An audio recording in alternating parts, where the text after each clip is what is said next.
യോഹന്നാൻ എഴുതിയ സുവിശേഷം 3:3 നമ്മൾ ഒരുവൻ ക്രിസ്തുവിലാകുമ്പോൾ, അല്ലെങ്കിൽ നിങ്ങൾ ക്രിസ്തുവിലായ സമയത്ത് നിങ്ങൾക്കൊരു മാനസാന്തരം ഉണ്ടായി കാണും. യേശുവിനെ സ്വന്തം രക്ഷിതാവും കർത്താവുമായി സ്വീകരിച്ച് കാണും. യേശുവിൽ ഒരുവനാകുക എന്ന് പറഞ്ഞാൽ ഈ ലോകം എനിക്ക് വേണ്ട എന്നും, ഈ ലോകത്തിൻ്റെ മോഹങ്ങൾ എനിക്ക് വേണ്ട എന്നും, ഈ ലോകത്തിൽ ഞാൻ ജീവിക്കുന്ന സമയം അത്രയും ഇനി എനിക്ക് യേശു മതിയെന്നും, യേശുവാണ് എൻ്റെ കർത്താവ് എന്ന് പറഞ്ഞ് മാനസാന്തരപ്പെട്ട് സ്നാനമെടുത്ത് ജീവിക്കുന്നവനാണ് ക്രിസ്തുവിലുള്ള ജീവിതത്തിൻ്റെ സ്റ്റാർട്ടിങ്. Hallelujah, hallelujah. യേശുവിനോടൊപ്പം ജീവിക്കണമെങ്കിൽ എന്ത് ചെയ്യണം? പഴയത് കളയണം. പഴയത് കളയുക എന്ന് പറഞ്ഞാൽ നിങ്ങളുടെ ജഡത്തെ കൊല്ലുക. ജഡത്തെ കൊല്ലുക എന്ന് പറഞ്ഞാൽ ഒരുവൻ മരിച്ചു എന്നാണ് അർത്ഥം. നിങ്ങൾ ഈ ലോകത്തിൽ ജീവിക്കുന്ന ജഡീക പ്രവൃത്തിയിൽ ജീവിക്കുന്ന സമയത്ത് നിങ്ങൾ ജഡത്തിലെ മനുഷ്യനായിരുന്നു. ഈ മനുഷ്യൻ മാനസാന്തരം എന്ന് പറഞ്ഞ പ്രക്രിയ കടന്നു വരുന്ന സമയത്ത്, ഞാൻ നേരത്തെ പറഞ്ഞ പോലെ യേശുവിനെ സ്വന്തം രക്ഷിതാവും കർത്താവുമായി സ്വീകരിക്കുന്ന സമയത്ത് മാനസാന്തരം നിങ്ങളുടെ ഉള്ളിലേക്ക് വരുമ്പോൾ, ഇനി ഈ ലോകം വേണ്ട എന്ന് പറയുമ്പോൾ ജഡം മരിച്ചു. മരിച്ച ഒരു വ്യക്തി എന്ത് ചെയ്യണം? എന്ത് ചെയ്യണം? എന്ത് ചെയ്യണം? കുഴിച്ചിടണം. Hallelujah, hallelujah. കുഴിച്ചിടുന്നതാണ് സ്നാനം. അതിനെയാണ് നമ്മൾ മുഴുകൽ സ്നാനം എന്ന് പറയുന്നത്. കുഴിച്ചിടുക എന്ന് പറഞ്ഞാൽ മുഴുകൽ സ്നാനത്തിലൂടെ നമുക്ക് മനസ്സിലാക്കുവാൻ കഴിയുന്നത്, ഒരു ദൈവദാസൻ വെള്ളത്തിലിറങ്ങി നിന്ന് മറ്റ് സ്നാനം ചെയ്യേണ്ട വ്യക്തിയെ തൊട്ടടുത്ത് നിർത്തി അവന് പിതാവിൻ്റെയും പുത്രൻ്റെയും പരിശുദ്ധാത്മാവിൻ്റെ നാമത്തിൽ വെള്ളത്തിൽ മുക്കി എടുക്കുക. അതായത് മുക്കുക എന്ന് പറഞ്ഞാൽ ആ വെള്ളത്തിൻ്റെ അകത്തേക്ക് അവൻ താണു പോകുന്ന സമയത്ത് മരിച്ചവനാണ്, മാനസാന്തരപ്പെട്ട് മരിച്ചവനാണ്, അവൻ്റെ ജഡത്തെ അതിനകത്ത് കുഴിച്ചിട്ടു എന്നാണ്. ഹല്ലേലൂയ. അവൻ പിന്നീട് ഉയർത്തെഴുന്നേൽക്കുന്നത് പുത്രനായ ക്രിസ്തുവിന് സദൃശനായിട്ടാണ്. ഹല്ലേലൂയ. യോഹന്നാൻ എഴുതിയ സുവിശേഷത്തിനകത്ത് യോഹന്നാൻ എഴുതിയ സുവിശേഷമല്ല, യോഹന്നാൻ യേശുവിന് സ്നാനം കൊടുക്കുന്ന സമയത്ത് നോക്കിയാൽ അറിയാം, യേശു സ്നാനക്കടവിലേക്ക് കടന്നു വന്ന് യോഹന്നാൻ സ്നാനമെടുക്കുവാൻ ആഗ്രഹം പ്രകടിപ്പിച്ച് ആദ്യം യോഹന്നാൻ ഒന്ന് തടഞ്ഞുവെങ്കിലും യേശു പറഞ്ഞു ഇത് നിവർത്തിയാകുവാൻ ഇതെല്ലാം വേണമെന്ന് പറഞ്ഞ് സ്നാനം കൊടുക്കുന്ന സമയത്ത്, അല്ലെങ്കിൽ കർത്താവിനെ മുങ്ങി എഴുന്നേൽക്കുന്ന സമയത്ത് സ്വർഗം തുറന്നു. പ്രാവെന്ന രൂപേണ പരിശുദ്ധാത്മാവ് യേശുവിൻ്റെ മേൽ വരുന്നത് കണ്ടു. സ്വർഗത്തിൽ നിന്നൊരു ശബ്ദമുണ്ടായി, ഇവൻ എൻ്റെ പ്രിയ പുത്രൻ. Hallelujah, hallelujah. തൊട്ടടുത്തിരിക്കുന്നവർക്ക് കൈരം കൊടുത്തിട്ട് പറ, നീ സ്നാനമെടുത്തപ്പോഴും. തൊട്ടടുത്തിരിക്കുന്ന ആണുങ്ങളൊന്നും കരം കൊണ്ടുവന്നില്ലേ? സ്നാനം എടുത്തപ്പോഴും സ്വർഗം തുറന്നു. നീ, അല്ലെങ്കിൽ ഞാൻ, അല്ലെങ്കിൽ നീ എന്ന് പറഞ്ഞ, നീ എൻ്റെ പ്രിയപുത്രനെന്ന് വിളിച്ചു. ഹല്ലേലൂയ. അപ്പം നമ്മൾ ആരാണ് ഇപ്പം? പുത്രന്മാർ. സ്നാനമെടുത്തവർ മാത്രം, കേട്ടോ. ഹല്ലേലൂയ. ഇത് കഴിഞ്ഞിട്ട് ഈ ഞായറാഴ്ച സ്നാന ക്ലാസ് ഉണ്ട്. അത് കഴിഞ്ഞിട്ട് തൊട്ടടുത്ത ദിവസം സ്നാനമുണ്ട്. ആരെങ്കിലും സ്നാനം എടുത്തില്ലെങ്കിൽ ഉറപ്പായിട്ടും ഞാൻ സ്നാനം തരും. ഹല്ലേലൂയ. പ്രിയപുത്രനാകണമെങ്കിൽ ഇല്ല, ഇപ്പോഴും ഞാൻ ജഡത്തിലേ ജീവിക്കൂ. മറ്റേ പാട്ട് പാടുമെന്ന് പറഞ്ഞാൽ പാട്ട് പാടിക്കൊണ്ടിരിക്കും. ഫറവോനു ഞാനിനി അടിമയല്ല. എന്നിട്ട് എന്ത് ചെയ്യുന്നറിയാം? ഫറവൻ്റെ മടിയിലാണ് കിടന്ന് പാടുന്നത്. ആ അവസ്ഥയിൽ കിടക്കേണ്ടി വരും. Hallelujah, hallelujah. അപ്പോൾ സ്നാനം എന്ന് പറഞ്ഞാൽ അതാണ്. അപ്പം ഇതിനകത്ത് മൂന്നാം അധ്യായം നമ്മൾ ഈ അടുത്ത് വെച്ച യോഹന്നാൻ എഴുതിയ സുവിശേഷം 3-ാം അധ്യായത്തിനകത്ത് യേശുവിൻ്റെ അടുക്കലേക്ക് നിക്കോദോമസ് എന്ന് പറയുന്ന വ്യക്തി വരികയാണ്. ആ നിക്കോദോമസ് എന്ന് പറയുന്ന വ്യക്തി വന്ന് യേശുവിനോട് പറയണം, 3:3 യേശു അവനോട് അതിൻ്റെ എന്താ പറയുക, രാത്രിയിൽ 2-ാമത്തെ വാക്യം, അവൻ രാത്രിയിൽ അവൻ്റെ അടുക്കൽ വന്ന് അവനോട്, റബ്ബി, നീ ദൈവത്തിൻ്റെ അടുക്കൽ നിന്ന് ഉപദേഷ്ടാവ് വന്നിരിക്കുന്നു എന്ന് ഞങ്ങൾ അറിയുന്നു. ദൈവം തന്നോടില്ലെങ്കിൽ നീ ചെയ്യുന്ന ഈ അടയാളങ്ങൾ ചെയ്യുവാൻ ആർക്കും കഴിയില്ലെന്ന് പറഞ്ഞു. യേശു അവനോട്, ആമേൻ ആമേൻ, ഞാൻ നിന്നോട് പറയുന്നു, പുതുതായി ജനിച്ചില്ല എങ്കിൽ ദൈവരാജ്യം കാണുവാൻ ആർക്കും കഴിയില്ല എന്നുത്തരം പറഞ്ഞു. ഹല്ലേലൂയ. അതിൻ്റെ 4-ാം വാക്യം, നിക്കോദോമസ് അവനോട്, മനുഷ്യൻ വൃദ്ധനായ ശേഷം ജനിക്കുന്നത് എങ്ങനെ? രണ്ടാമതും അമ്മയുടെ ഉദരത്തിൽ കടന്ന് ജനിക്കാമോ എന്ന് ചോദിച്ചു. അതിന് യേശു, ആമേൻ ആമേൻ, ഞാൻ നിന്നോട് പറയുന്നു, വെള്ളത്താലും ആത്മാവിനാലും ജനിച്ചില്ല എങ്കിൽ ദൈവരാജ്യത്തിൽ കടക്കുവാൻ കഴിയുകയില്ല, ആർക്കും കഴിയില്ല. എന്തെല്ലൊക്കെ ജനിക്കണം?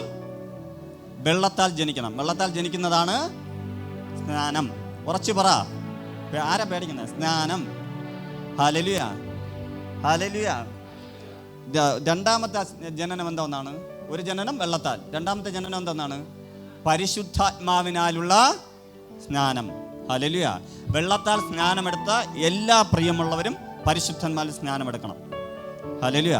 വെള്ളത്തിൽ നിങ്ങളെ എങ്ങനെ മുക്കിയോ അതേപോലെ നിങ്ങളുടെ എന്താ പറയുക, ഉച്ചം തല മുതൽ തലമുടി മുതൽ ഉള്ളംകാല് വരെ പരിശുദ്ധാത്മാവിനാൽ നിറയണം.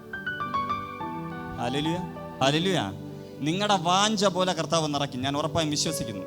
അപ്പോൾ ഇതിനകത്ത് വെള്ളത്താലും ആത്മാവിനാലും ജനിക്കണമെന്ന് പറഞ്ഞു. റോമർക്ക് എഴുതിയ ലേഖനം 6-ാം അധ്യായം എന്നാണ് എൻ്റെ ഓർമ്മ. 6-ാം അധ്യായം അതിൻ്റെ 6-ാം വാക്യം 6 തൊട്ട് താഴോട്ട് വായിക്കാം. നാം ഇനി പാപത്തിന് അടിമപ്പെടാതെ വേണം പാപശരീരത്തിന് നീക്കം വരേണ്ട നമ്മുടെ പഴയ മനുഷ്യൻ അവനോടൊപ്പം ക്രൂശിക്കപ്പെട്ടു എന്ന് നാം അറിയുന്നു. എവിടെ വെച്ച് ക്രൂശിക്കപ്പെട്ടു? മാനസാന്തരപ്പെട്ടപ്പോൾ എന്ത് ചെയ്തു? ക്രൂശിക്കപ്പെട്ടു. അതിൻ്റെ 7-ാം വാക്യം, അങ്ങനെ മരിച്ചവൻ പാപത്തിൽ നിന്ന് മോചനം പ്രാപിച്ചിരിക്കുന്നു. നാം ക്രിസ്തുയേശുവോടൊപ്പം മരിച്ചുവെങ്കിൽ അവനോടുകൂടെ ജീവിക്കും എന്ന് വിശ്വസിക്കുന്നു. എവിടെ വെച്ച് എന്ത് ചെയ്തു? നമ്മൾ ക്രിസ്തുയേശുവോടൊപ്പം മരിച്ചത്. അതിൻ്റെ മുകളിലോട്ട് വായിക്കുമ്പോൾ കുറച്ചുകൂടെ മനസ്സിലാവും കേട്ടോ. ആകയാൽ നാം എന്ത് പറയണ്ടു? കൃപ പെരുകേണ്ടതിന് പാപം ചെയ്തുകൊണ്ടിരിക്കുക എന്നോ ഒരു നാളും അരുത്. പാപസംബന്ധമായി മരിച്ചവരായ നാം ഇനി അതിൽ ജീവിക്കുന്നത് എങ്ങനെ? അല്ല, ക്രിസ്തുയേശുവോടൊപ്പം ചേരുവാൻ സ്നാനമേറ്റവരായ നാം എല്ലാവരും അവൻ്റെ മരണത്തിൽ പങ്കാളിയാകുവാൻ സ്നാനമേറ്റിരിക്കുന്നു എന്ന് നിങ്ങൾ അറിയുന്നില്ലയോ? ഹല്ലേലൂയ. നമ്മൾ സ്നാനമേറ്റത് തന്നെ മരണത്തിൽ പങ്കാളിയാകുവാൻ വേണ്ടിയാണ്. ഹല്ലേലൂയ. നമ്മൾ മാനസാന്തരപ്പെട്ടപ്പോൾ ഞാൻ മരിച്ചു. ഞാൻ 3/3/2013 അരുവിക്കര ആറ്റിനകത്ത് വെച്ച് ഒരു അഭിഷിക്തൻ്റെ കീഴിൽ കുഴിച്ചിടപ്പെട്ടു. അവിടെ നിന്ന് ഉയർത്തെഴുന്നേറ്റു. സ്വർഗം തുറന്നു. ഇവൻ എൻ്റെ പ്രിയപുത്രൻ എന്ന വെളിപ്പേര് കിട്ടി. ഞാൻ തുടർന്ന് ജീവിച്ചു. ഇനി അടുത്ത കൊലോസ്യർക്ക് എഴുതുമ്പോൾ അറിയാം എങ്ങനെയാണ് ജീവിക്കുന്നതെന്ന് മനസ്സിലാവും. അപ്പോൾ ഇതിനകത്ത് പറഞ്ഞിരിക്കുന്നത് പോലെ നമ്മൾ എന്ത് ചെയ്തു? മരിച്ചു, അടക്കപ്പെട്ടു, ഉയർത്തെഴുന്നേറ്റ്. അടക്കപ്പെട്ടത് വരെ ഇപ്പം വായിച്ചാൽ മതി. ഇനി മറ്റൊരു കാര്യമെന്ന് പറഞ്ഞാൽ, പലരും പാരമ്പര്യ സഭക്കാർ ചോദിക്കുന്ന ഒരു കാര്യമുണ്ട്. കർത്താവിനെ ക്രൂശ് മരണ സമയത്ത് 2 കള്ളന്മാരുടെ നടുവിൽ കർത്താവിനെ ക്രൂശിച്ചു. ഒരുവൻ കർത്താവിനോട് എന്ത് ചെയ്തു? കർത്താവിനെ ആക്ഷേപിച്ചു. മറ്റേ വ്യക്തി കർത്താവിനെ ആക്ഷേപിച്ചില്ല, കർത്താവിനോട് സംസാരിച്ചു. അതുകൊണ്ട് അവനോട് പറഞ്ഞു, ഇന്ന് ഞാൻ പിതാവിൻ്റെ വലതുഭാഗത്തിരിക്കുമ്പോൾ നീയും സ്വർഗത്തിലിരിക്കുമെന്ന് പറഞ്ഞു. അവൻ സ്നാനമെടുക്കാതെയല്ലേ സ്വർഗത്തിൽ പോയത്? പിന്നെ ഈ പെന്തക്കോസ്തുകാരന്മാർക്ക് എന്താണ് ഇതിൻ്റെ കേടെന്ന് ചോദിക്കുന്നവരുണ്ട്. ഹല്ലേലൂയ. അപ്പം അതിനകത്ത് ഒരു ചോദ്യം ഇങ്ങനെ ചോദിക്കുന്നവരുണ്ട്. പക്ഷെ യഥാർത്ഥത്തിൽ ഞാൻ പറയും, ഒറിജിനൽ സ്നാനം എടുത്തത് ആരാണ്? ആ കള്ളനാണ്. ഹല്ലേലൂയ. എന്ന് പറഞ്ഞാൽ അവൻ കർത്താവിനോടൊപ്പം ക്രൂശിച്ചു. 2 മരിച്ചു, അടക്കപ്പെട്ടു, ഉയർത്തെഴുന്നേറ്റ് പിതാവിൻ്റെ വലതുഭാഗത്തിരിക്കുന്ന ക്രിസ്തുവിൽ മറഞ്ഞു. ഇതിൽ കൂടെ വിസ്തരിച്ച് പറയാൻ പറ്റൂല. ഇന്ന് നമുക്ക് അതല്ല ക്ലാസ്, സ്നാന ക്ലാസ് അല്ല ഇത്. പിന്നെ ഇതിനകത്ത് അഭിഷിക്തന്മാരിരിക്കുന്നത്, സ്നാനം കൊടുക്കുന്നവരുണ്ട്, അവർക്ക് വേണ്ടി എടുത്തന്നേ ഉള്ളൂ. കർത്താവ് അങ്ങനെ ഒരു നിയോഗം തന്നതുകൊണ്ട് എടുത്തന്നേ ഉള്ളൂ. അങ്ങനെ നമ്മൾ മരിച്ച് അടക്കപ്പെടണം. ഹല്ലേലൂയ. അല്ലാതെ കള്ളൻ സ്നാനം എടുത്തില്ലല്ലോ, അവൻ ഇറങ്ങി സ്നാനം എടുത്തിട്ട് എടുക്കാമെന്ന് പറഞ്ഞുകൊണ്ടിരുന്നാൽ നീ എടുക്കയില്ല. ഹല്ലേലൂയ. വീട്ടുകാരും കുടുംബക്കാരും നന്നാവട്ടെ, അവർ പറഞ്ഞതിന് ശേഷം എടുക്കാമെന്ന് പറഞ്ഞാൽ നീ എടുക്കത്തില്ല. ഇന്നല്ലെങ്കിൽ നാളെ ജീവൻ്റെ പുസ്തകത്തിൽ പേരെഴുതാതെ നീ മരിച്ചു പോയാൽ, അടുത്ത നിമിഷം മരിച്ചാൽ, അടുത്തെങ്കിലും 2 വർഷം കഴിഞ്ഞ് മരിച്ചാൽ, നീ നിത്യരാജ്യത്തിൽ അവകാശിയാകില്ല, നിത്യദണ്ഡനത്തിലേക്ക് നീ പോകും. ഹല്ലേലൂയ. ഈ ക്ലാസ് കേട്ടിട്ടോ 4 ദിവസത്തെ കോൺഫറൻസ് കേട്ടിട്ടോ നിനക്കോ നിൻ്റെ ശരീരത്തിനോ ഒരു ഗുണവും ഇല്ല. ഹല്ലേലൂയ. പരിശുദ്ധാത്മാവ് എൻ്റെ നിയോഗത്തിൽ നിങ്ങൾക്ക് സ്നാനമെടുക്കണമെങ്കിൽ ഉറപ്പായും സ്നാനത്തെക്കുറിച്ച് പഠിക്കുക, കർത്താവിൽ ആശ്രയിച്ച് അത് ചെയ്യുക. ഹല്ലേലൂയ. ഇനി നമുക്ക് കൊലോസ്യർക്ക് ലേഖനത്തിലേക്ക് വരാം. അപ്പോഴും നിങ്ങൾക്ക് കുറച്ചുകൂടെ മനസ്സിലാവും. ആകയാൽ 3-ാം അധ്യായം, ആകയാൽ നിങ്ങൾ ക്രിസ്തുവിനോടൊപ്പം ഉയർത്തെഴുന്നേറ്റിരിക്കുന്നുവെങ്കിൽ ക്രിസ്തു ദൈവത്തിൻ്റെ വലഭാഗത്തിരിക്കുന്ന ഇടമായ ഉയരത്തിലുള്ളത് അന്വേഷിപ്പിൻ. എവിടെ മരിച്ചു, അടക്കപ്പെട്ടു, ഉയർത്തെഴുന്നേറ്റു? എവിടെ വെച്ച്? സ്നാനക്കുളത്തിൽ വെച്ച്, അല്ലെങ്കിൽ സ്നാനത്തൊട്ടിയിൽ വെച്ച്, അല്ലെങ്കിൽ സ്നാന ആറ്റിൽ വെച്ച് നമ്മൾ മരിച്ചു, അടക്കപ്പെട്ടു, ഉയർത്തെഴുന്നേറ്റു. ആകയാൽ നിങ്ങൾ ക്രിസ്തുവിനോടൊപ്പം ഉയർത്തെഴുന്നേറ്റിരിക്കുന്നു എങ്കിൽ ക്രിസ്തു ദൈവത്തിൻ്റെ വലതുഭാഗത്തിരിക്കുന്നിടമായ ഉയരത്തിലുള്ളത് അന്വേഷിപ്പിൻ. ഹല്ലേലൂയ.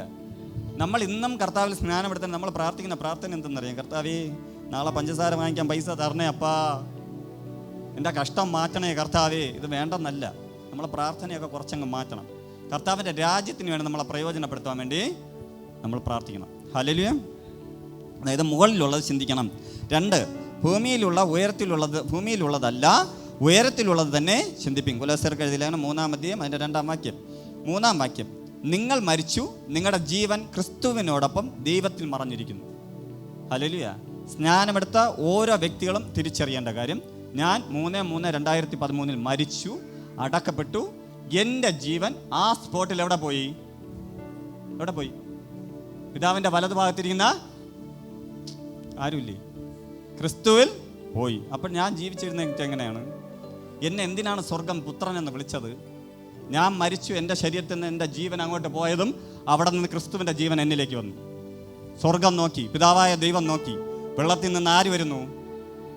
ക്രിസ്തു എഴുന്നേറ്റ് വരുന്നു. ഹല്ലേലൂയ. അത് കഴിഞ്ഞ് ആരാധനാലയത്തിൽ വന്നു. കർത്താവ് ആരാധനാലയത്തിൽ വന്നു, ബൈബിൾ തുറന്നു, അല്ലെങ്കിൽ അന്നത്തെ ചുരുൾ തുറന്നു, യെശയ്യാപ്രവചൻ്റെ പുസ്തകം എടുത്ത് വായിച്ച ശേഷം ആരാധനാലയത്തിൻ്റെ വെളിയിലോട്ട് ഇറങ്ങി. അന്ന് വരെ അവിടെ ഞൊണ്ടിക്കൊണ്ടിരുന്ന, അല്ലെങ്കിൽ തെണ്ടിക്കൊണ്ടിരുന്ന, അല്ലെങ്കിൽ എന്താ പറയുക, പൈസ വാങ്ങിച്ചുകൊണ്ടിരുന്നവർ ചാടി എഴുന്നേറ്റു. നീ ഞങ്ങളെ ദണ്ഡിപ്പിക്കാൻ എന്തിനു വന്നു എന്ന് ചോദിച്ചു. ആര്? സാത്താൻ. ഹല്ലേലൂയ. നീ സ്നാനമെടുത്ത്, നീ വിശുദ്ധ ജീവിതം നയിച്ച്, നീ ഉയർത്തെഴുന്നേറ്റ്, നീ കർത്താവിൽ ജീവിക്കുന്നവനാണെങ്കിൽ നിന്റെ മുന്നേ സാത്താൻ എഴുന്നേൽക്കും. ഹല്ലേലൂയ. നിന്നെ തകർക്കാനല്ല കേട്ടാ, നീ ഇവിടെ ഉള്ളത് കൊണ്ട് എനിക്ക് ഇരിക്കാൻ പറ്റുന്നില്ല എന്ന് പറഞ്ഞുകൊണ്ട് സാത്താൻ എഴുന്നേൽക്കും.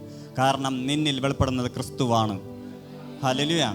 ഇതിൽ പങ്കെടുക്കുന്ന എല്ലാവരും ക്രിസ്തുവിലും ക്രിസ്തു നിങ്ങളിൽ ആണ് എന്നും നിങ്ങൾ ജീവിക്കുന്നത് ലോകത്തിൽ ക്രിസ്തുവിന് പകരക്കാരനാണെന്നും വിശ്വസിക്കണം, തിരിച്ചറിയണം.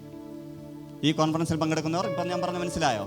അതായത് യോഹന്നാന്റെ സുവിശേഷം 3-ാം അധ്യായം, റോമർക്ക് എഴുതിയ ലേഖനം 6-ാം അധ്യായം, 1 കൊലോസ്യർക്ക് എഴുതിയ ലേഖനം 3-ാം അധ്യായം മുതൽ 1 മുതൽ 4 വരെയുള്ള വാക്യപ്രകാരം നിങ്ങൾ മരിച്ചുവെന്നും നിങ്ങൾ അടക്കപ്പെട്ടുവെന്നും നിങ്ങൾ ഉയർത്തെഴുന്നേറ്റെന്നും നിങ്ങളുടെ ജീവൻ ക്രിസ്തുവിലാണെന്നും ക്രിസ്തുവിൻ്റെ ജീവൻ നിങ്ങളിലാണെന്നും ഇന്ന് നിങ്ങൾ ക്രിസ്തുവിന് അനുരൂപനായി ഈ ഭൂമിയിൽ വാഴുന്നു എന്നും മനസ്സിലാക്കണം. ഹല്ലേലൂയ. അപ്പോൾ നമ്മൾ ജീവിക്കുന്നത് ഈ ലോകത്തിൽ ഇനി എത്ര കാലം ജീവിക്കുന്നുണ്ടെങ്കിലും, എത്ര കാലമാണ് എനിക്ക് ഇവിടെ തന്നിരിക്കുന്നതെന്ന് അറിഞ്ഞൂടാ, അത്രയും കാലം ഞാൻ ഈ ലോകത്തിൽ ജീവിക്കുന്ന കാലം അത്രയും എന്നിലൂടെ ക്രിസ്തു ജീവിക്കുന്നു. ഹല്ലേലൂയ. എന്നെ കാണുന്നവർ ക്രിസ്തുവിനെ എന്നിലൂടെ കാണണം. എന്നെ കാണുന്നവർ ക്രിസ്തുവിനെ എന്നിലൂടെ കേൾക്കണം. എന്നെ കാണുന്നവർ ക്രിസ്തുവിൻ്റെ പ്രവൃത്തി എന്നിൽ കാണണം. എന്നെ കാണുന്നവർ ക്രിസ്തുവിൻ്റെ പ്രവൃത്തി എന്നിലൂടെ കാണുകയും ക്രിസ്തു ചെയ്തതിൽ ഉപരിയായി ഞാൻ ചെയ്യുകയും ചെയ്യണം.